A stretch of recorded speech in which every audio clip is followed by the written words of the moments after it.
Hi, Elena. How are you? All the way from Italy, Sardinia, right? Right. Oh, Thank you nice. for having me here. It's a Oh, real pleasure. oh, absolutely. And you are my first European guest. Like I've had British, I've had India and America. And so, yeah, you are representing Europe right now. So welcome. Thank you. Is it obrigado? Is that? No, obrigado is Portuguese. Oh, is it? Oh, Yeah, obrigado, obrigada is Portuguese. I love that word. I don't know. Yeah, it's nice. It's a lovely language, Portuguese. Oh, Yes. it is, yeah.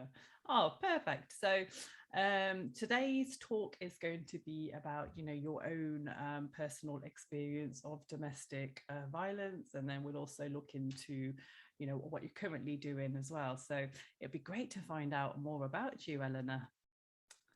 Yes. When you're ready. I'm ready. No. Shall I tell about my experience, Yeah. or you prefer that I talk about what Yeah. I do now? Yeah. Oh no, yeah. Let's start from your experience as to, Yeah, why. I was in a toxic relationship for 10 and a half years with a narcissist, psychopath, and sociopath. Wow. Okay. And we knew each other since we were children, but then we lost each other because, I moved, he moved, and we weren't friends anymore. And when I was living in the Netherlands, I came here and we uh, got in contact again because our families were friends. Okay. And so we saw each other, and there was a connection. Yeah. And after a few years, I moved here to Sardinia.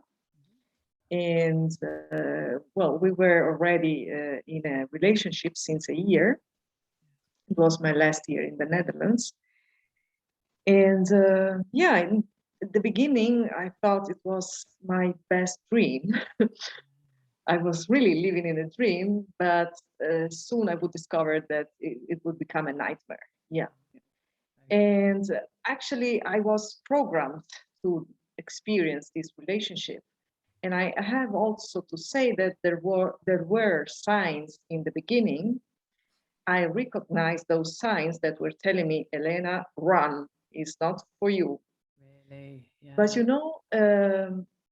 there are things inside of us that are stronger than we are. Yeah. It is. And we cannot say no to those things. Yeah. And these are toxic emotions. I call them toxic emotions, Okay. toxic inherited emotions, because Okay. I discovered during this relationship that I was reliving, re-experiencing, repeating generational pains. Right. Okay. So my relationship was exactly the same of my grandmother relationship. Wow. That she passed it on to my mother. My mother wasn't didn't experience a happy marriage, but the violence was most psychologically, Yeah. Absolutely. and so it was very heavy, of course, for both my father and my mother. They were not in love with each other, Okay. and she passed that on to me, and I experienced it exactly like my grandmother, her mother. Yeah, because sometimes a generation, it's not that a generation skips it, but it experiences in a less heavy way than the previous or next generation. And so that happened to me. Yeah, because we were discussing about generational trauma in one of my Mm-hmm. previous talks as well. The fact that, it's like we inherit this gene, which, Yeah.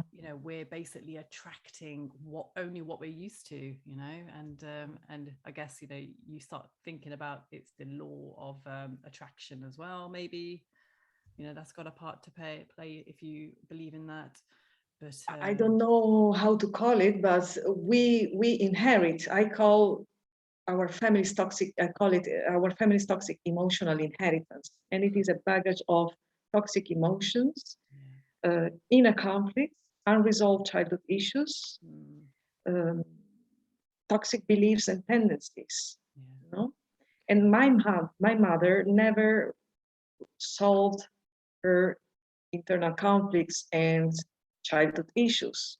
So she didn't came out of, she wasn't born out of the energy of love, and me neither, you know, because you really have to learn to love yourself. Absolutely. And then you can also create love in your life and have children because of that reason. But she passed on to me that inheritance, and I manifested it, unfortunately.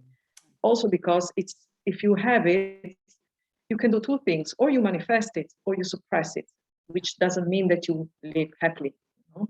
No, it doesn't. Exactly. Yeah. And so I had this lack of self-love. Okay. I had the fear for men because my grandfather was a violent man, and my mother, because of that, feared men. She passed that on to me. I had no self-esteem at all. So I attracted exactly someone who mirrored that, you know, who treated me that way. Yeah, sounds And good. yeah. Okay. And how many years were you with him? 10.5. Wow. Okay. So decade. Okay. It was long because because of the inner work that I was doing, because I understood right after the beginning of the relationship that there was something that wasn't right. You know, I told you there were signs. Unfortunately, I couldn't make another choice, because those emotions, that toxic inheritance forces you to choose for that path. Even though you know that it's not right, you are forced. This is why it is difficult to change, because it's not like, okay, you can make another decision. No, it's not that easy. You know, you are forced by that toxicity to make those choices. But if you are aware, then you can eliminate them. And this is what I did. And I broke up with him 3 times, but every time I made him come back because I wasn't ready yet. You know, I was on my way. And when I detoxified myself from the last inherited toxic element, it was he who left me. It was amazing. I didn't do any effort. How did he, what made him decide that in the end? Because I detached from the inside. I detached myself from him from the inside. You know? Wow. And then he had no grip on me anymore. He couldn't grab me from the inside anymore. There was nothing inside of me that resonated with him. Wow. And he tried to come back, but the door was closed, you know, like, this time. I could imagine, because it's like, it's like, you know, opposite ends of a magnet where you just repel each other. Right, that's it. Yeah.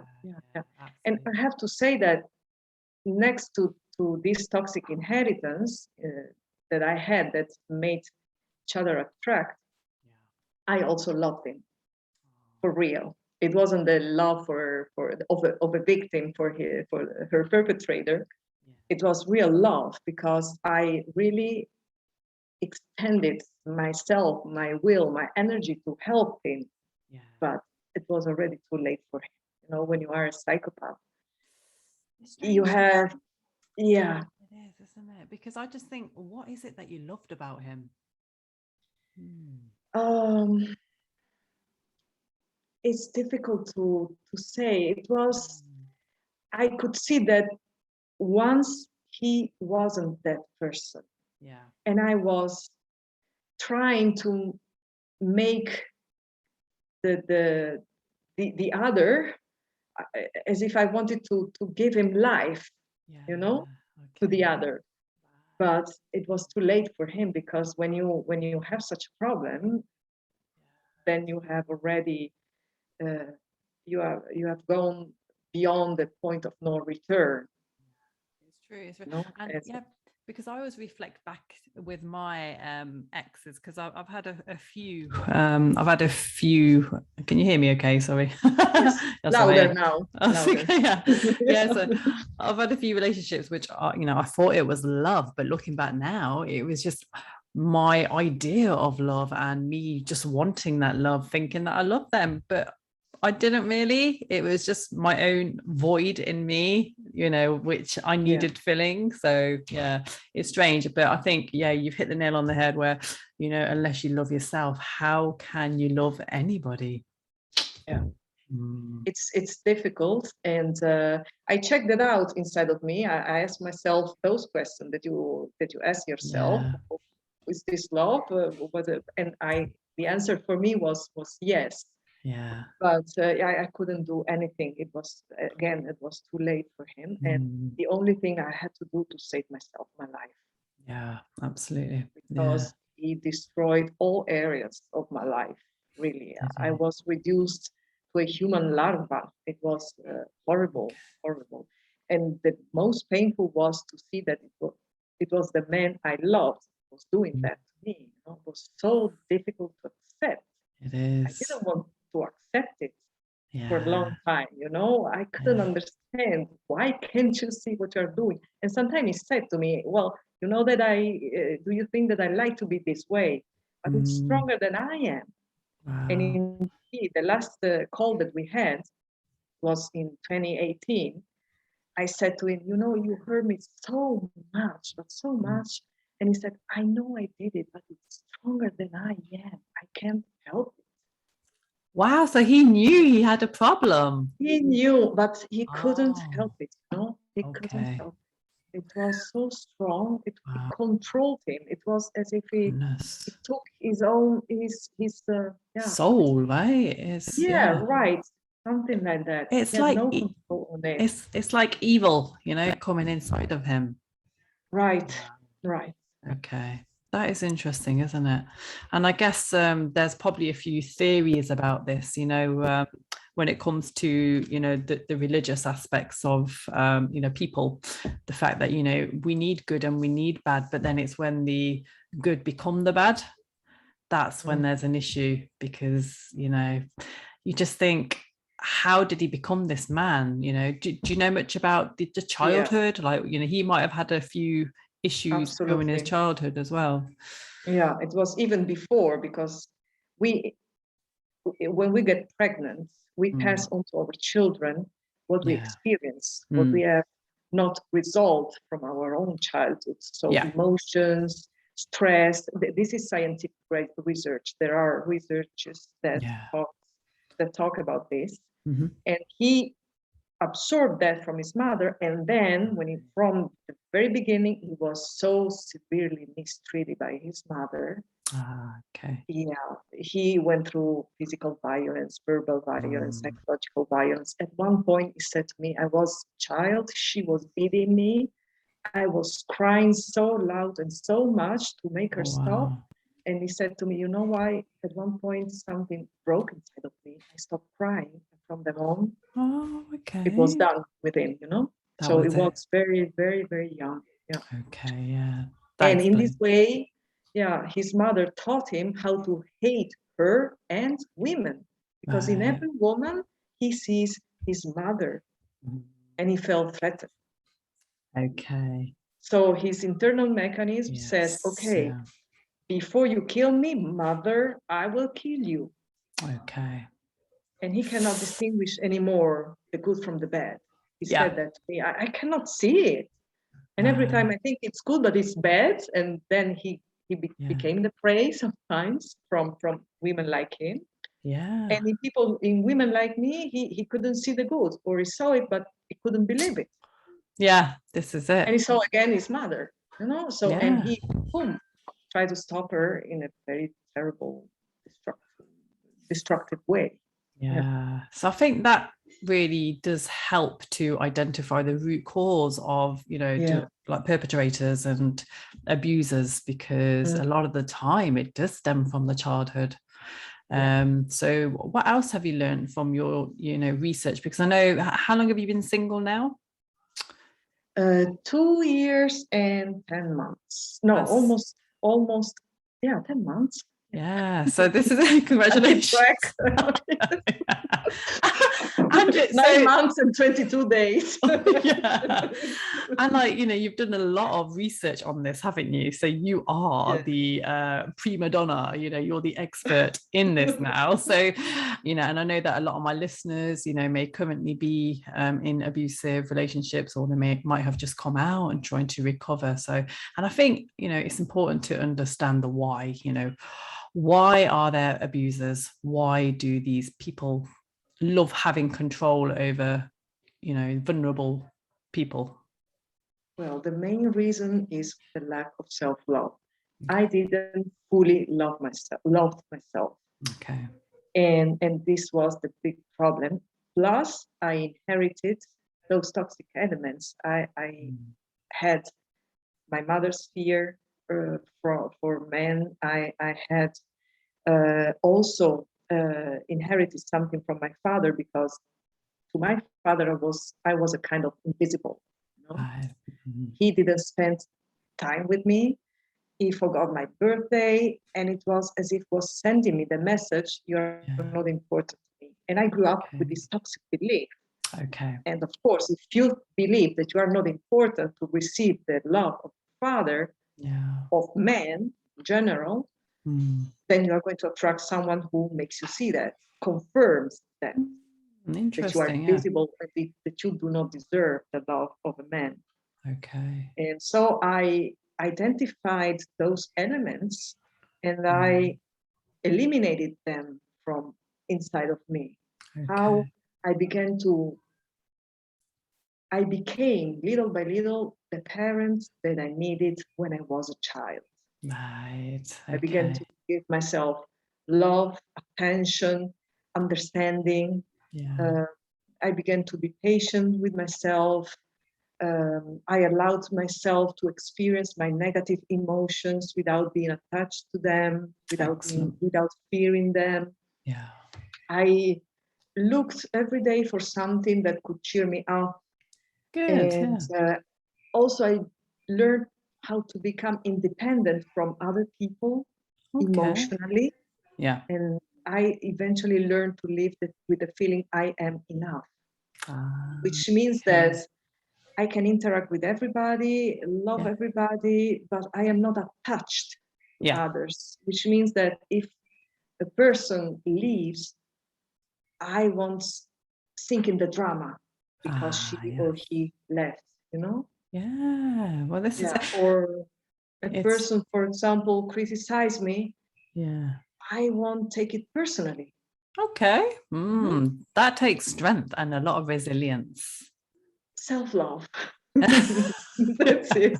Self-love all the way. I love that. Yeah, because when you live with the feeling I am enough, people, if it is a constructive critic, you embrace it. If it's a toxic critic, you leave it as it is. Okay, whatever. Absolutely. Yeah. Oh, wow. I love that. But this is also, sorry if I interrupted, the importance for me to make a difference between good emotions, positive emotions, negative, and toxic. The toxic ones are the ones who create most of our problems.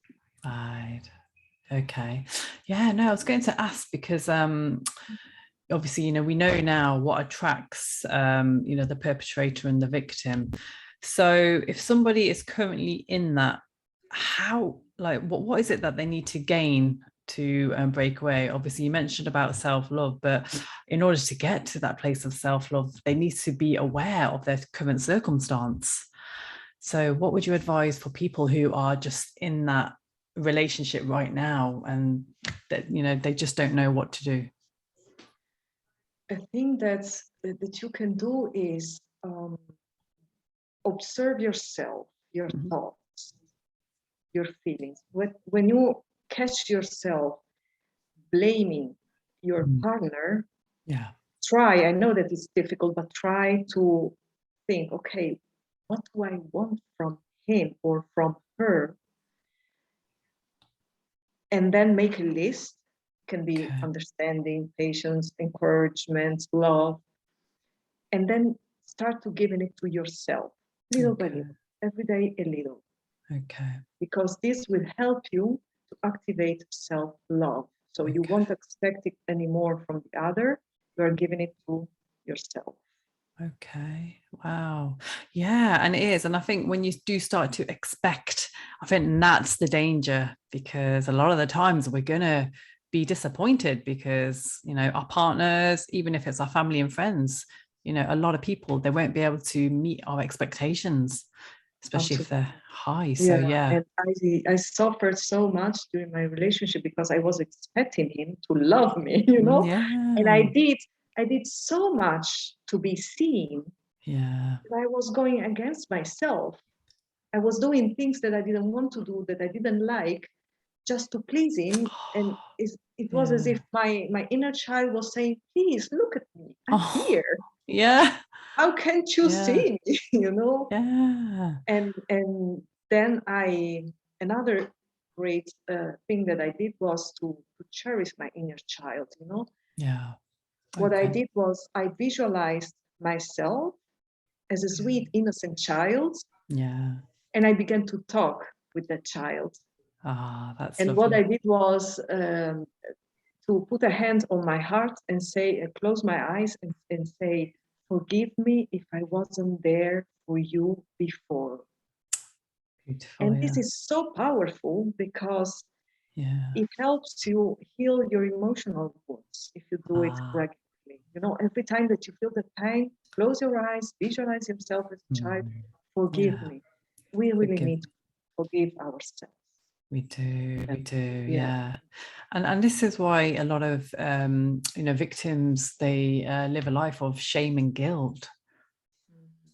Just takes over, doesn't it? Because they haven't forgiven themselves. So yeah, there's a lot of power in forgiveness. So thank you for that reminder. And and I think it's an important reminder also, just of, you know, just little things we can do throughout the day to give ourselves some self-love. You know, if that's like for me, it's taking a nice hot bath, you know, and just listening to some nice music, you know, because when you get stuck in parenthood and, you know, the work cycle and, you know, having to look after the household, it's so difficult, you know, to actually cherish ourselves and to give ourselves the love that we need. So I think it's about having that awareness that, you know, we do matter. You know, each and every one of us, our lives are important.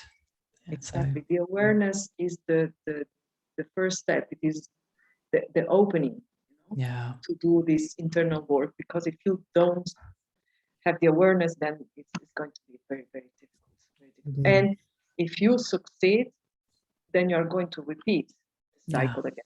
You repeat the same. It happened to me, so I know what it means, because you go from the toxic relationship to the other, and sometimes you suppress everything inside yourself, and to keep the situation calm, but it's appearance, it's not real. And you do it just because you fear to be yourself, to express yourself, but you also don't know how to break the cycle, and so you choose for this midway. But it's not real happiness, real satisfaction, real life. You're surviving. It is, and you're right. And I think a lot of us, you know, when we have been in these situations, in these bad relationships, we pretend to be someone that we're not, and we numb our real, you know, our authenticity. We numb that, and, you know, we suppress our emotions and feelings, and that's just, you know, that's what leads us to this dark hole. And this is what my mother did. For example, she told me years ago, I had to turn off inside to survive in the relationship with your father. Because I don't know if he was a violent man, because she kept me away from him also. We lived together, but she didn't allow me to express myself emotionally. And because she feared his reactions. But I don't know, the way he would have reacted, you know. So and but she feared him so much that she passed that fear on to me, but also she turned off inside to survive in that relationship and trying to keep everything calm and no. Wow. And because that takes strength as well, having to protect your children in such a manner.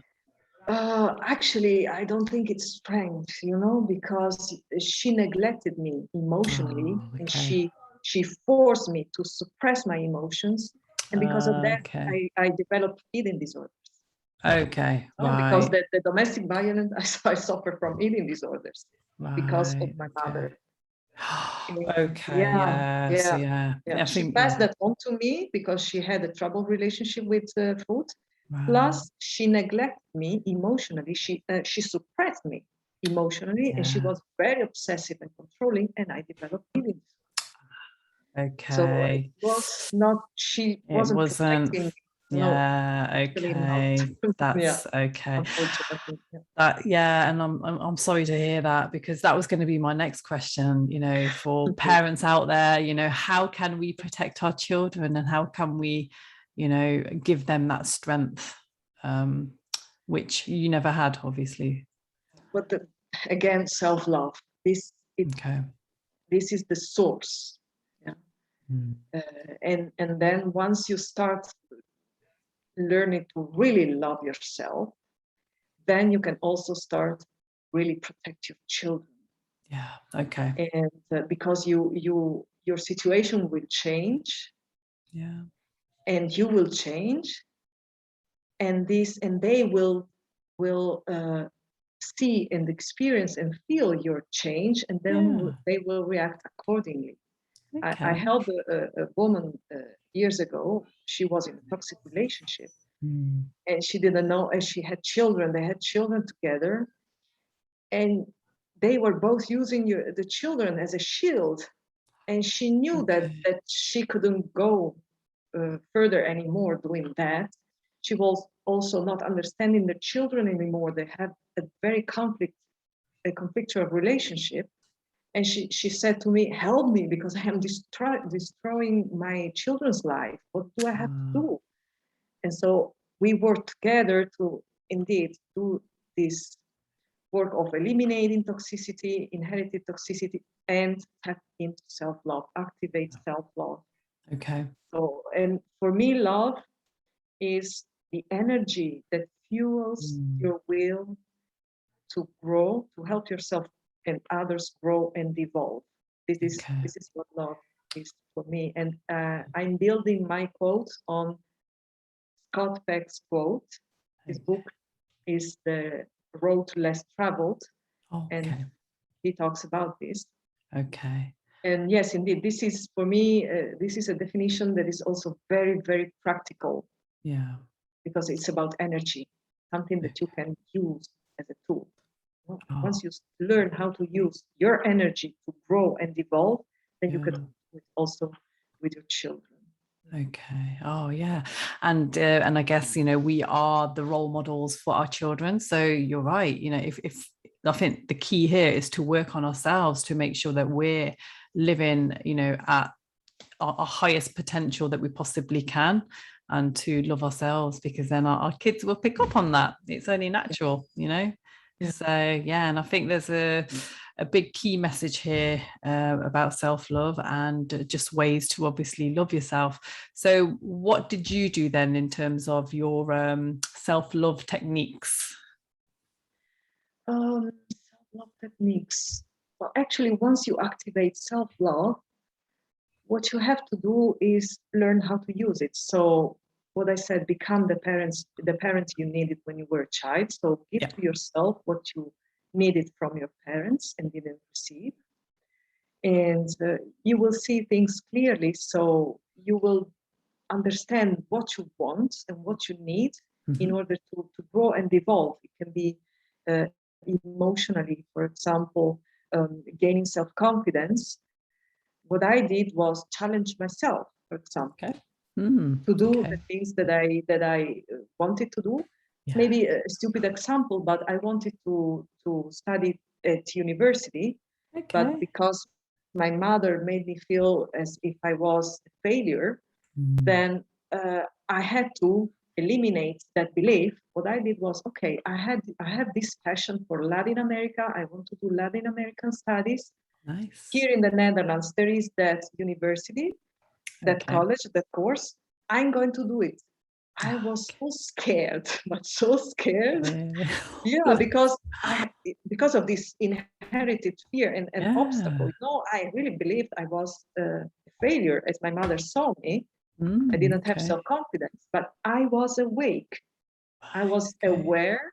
And because of that, I could challenge myself. And I thought, okay, I'm going to apply and I'm going to follow the courses. Well, I succeeded.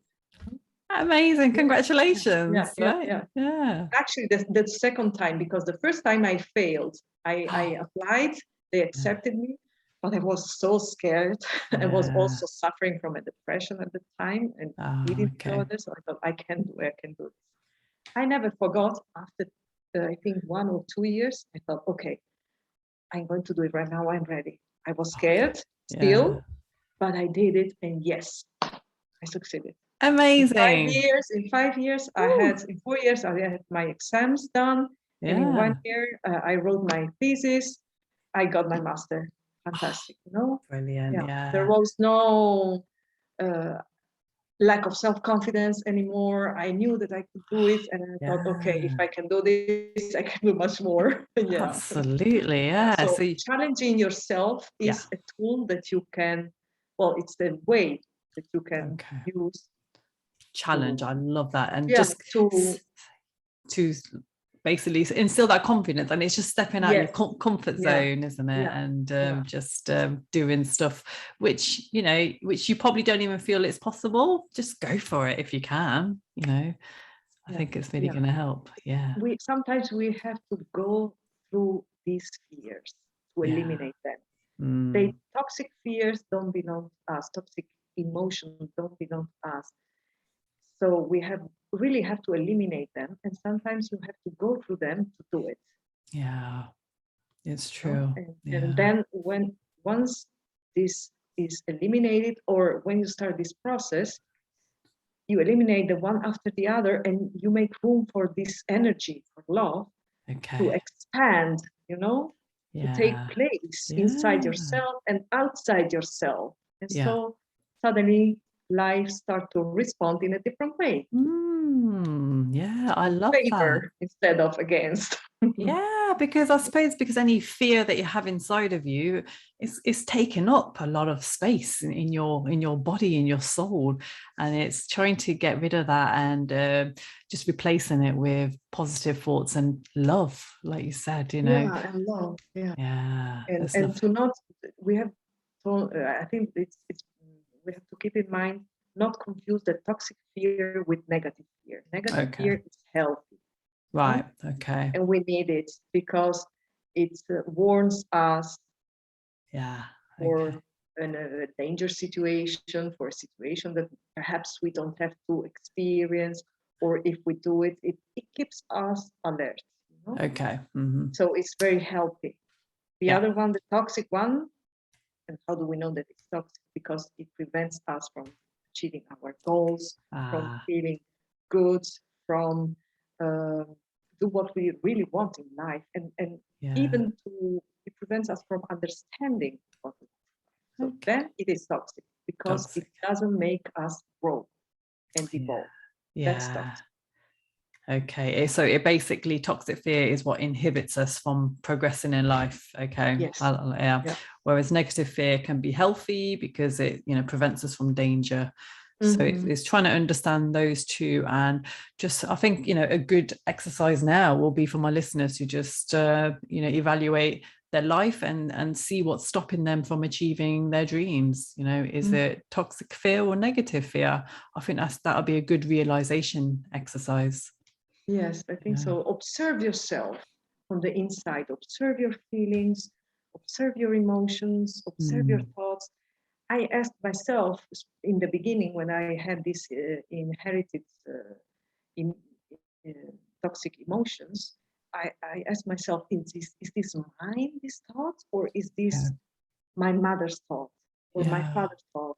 Is this, and even if you don't know it, to whom your thoughts or feelings belong, ask yourself, Yeah. okay, is this what I really want to think?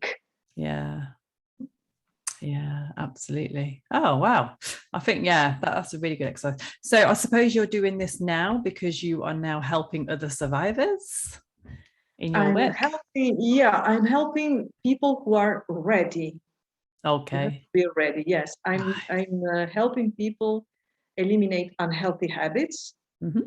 And Okay. among these healthy habits, there are also toxic relationships, because it's a Yeah. kind of habit, experiencing toxic relationships. Yeah. You know, Okay. that we repeat. Yeah, and I help them identify the root cause and the strategies that they Okay. need to eliminate Yeah. Okay. the That's good. cause. Yeah. Yeah. Oh, lovely. And you do that through like, you know, because your title is actually mental focus and emotional master expert. So what kind of techniques are you using with your clients? I don't have a method. Okay. I don't have a technique. Yeah, No. because actually my method is me. Yeah. Is who Yeah. I am. You know. Yeah. And it's I do give tools, but not the tools that people have. Mm-hmm. The tools that I know that are good for them, that can really help them overcome those obstacles, eliminate those toxic reasons. Yeah. Oh, lovely. And Yeah. it differs from person to person. It can be what I did, what I shared with you and your audience, like the forgiveness, visualization of inner child, or something that fits better to the person. I really have to engage with the person to see what's better. Okay, perfect. And you're also offering some 30-minute discovery call. Yes. Yeah. Okay, that's good. Oh, lovely. For those who want to know more. Yeah. I offer that. Ah, lovely. Okay, brilliant. And what I will do is I'll include all your links of ways that my listeners can contact you. You know, if they do require some assistance of, you know, getting out of a domestically abusive relationship right now, or, you know, if anybody is currently on a healing journey and are looking for just ways to help to master their lives and to overcome their toxic or even just, you know, negative fears, right, to achieve the dreams and you know, achieve what you want to do with your life, I guess. So where will we see you next, Elena? Do you have any plans for the future? Well, to continue to help people improve their lives themselves, and so that we can really become new human beings. Yeah. We deserve that, and we have to give it to our children, the possibility. We have to have the possibility to raise a new generation. Yeah. Children that are emotionally strong, self-confident. Oh, yeah, I love that. And I wish you all the success in the future, and for, you know, everyone that you're helping, because I'm sure you're doing an amazing job with all your clients. And yeah, it's been an absolute honor to have you on to share. Just, you know, I've learned a lot, to be honest, because, you know, your research that you've done, you can tell that you've learned a lot. And I really thank you for coming on and sharing everything with us today. So thank you. It was a pleasure. Ah, lovely. So you take care, and we will see you soon. Listeners, listeners, I'll see you on my next episode. Thank you for watching or listening. And please do get in touch with myself or Eleanor if you have any questions about this episode. Take care everyone, and stay blessed.